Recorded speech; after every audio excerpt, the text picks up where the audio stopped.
Presiden Prabowo Subianto menginstruksikan para penegak hukum fokus membidik sejumlah kasus hukum, terutama berkaitan dengan judi online hingga kasus korupsi. Saya minta Jaksa Agung,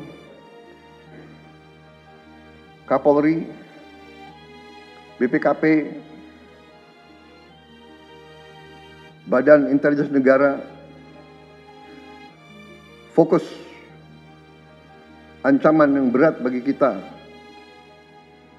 judi online, narkoba, penyelundupan, penyelewengan, korupsi, kebocoran. Prabowo menekankan penegakan hukum yang tegas dapat mencegah terjadinya kasus-kasus tersebut.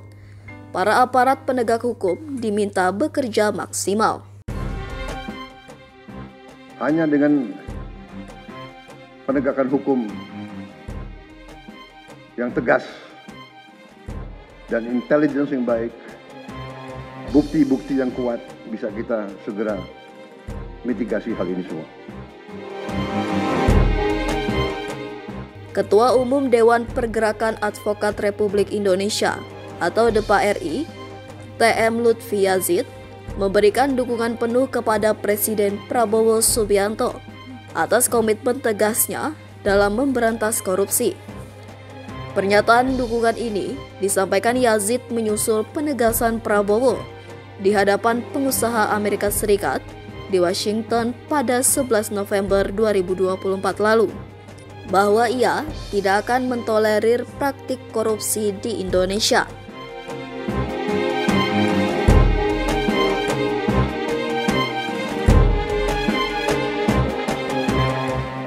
Pernyataan tegas Prabowo di Washington yang menyebut korupsi sebagai kanker ekonomi dan menawarkan jalur komunikasi langsung bagi investor yang merasa terganggu oleh korupsi dianggap Yazid sebagai sinyal kuat bagi dunia internasional.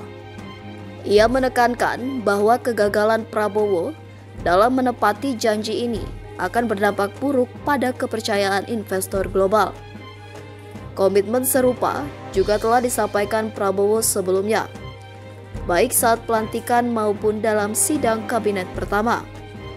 Presiden bahkan menyatakan kesiapannya untuk mengejar koruptor kemanapun, termasuk ke Kutub Utara, dan akan mencopot menteri yang terlibat korupsi.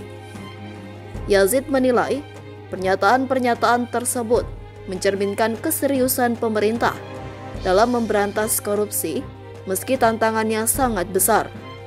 Ia yakin Prabowo menyadari betapa mengakarnya korupsi di Indonesia, mengingat praktik korupsi yang kini telah berkembang sangat pesat jauh berbeda dengan masa lalu.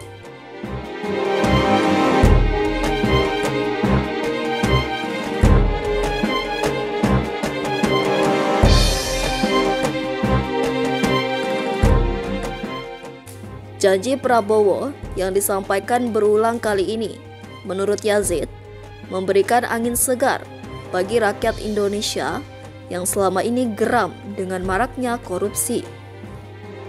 Kasus-kasus korupsi baru-baru ini, termasuk kasus suap di Pengadilan Negeri Surabaya dan temuan uang miliaran rupiah milik mantan pejabat Mahkamah Agung, menunjukkan betapa mengakarnya masalah ini. Yazid bahkan mengutip pernyataan Profesor Dr. Mahfud MD yang menyebut jaringan korupsi di Indonesia sangat luas dan kuat, namun menambahkan keyakinan bahwa kepemimpinan Prabowo dapat menjadi kunci dalam memberantasnya.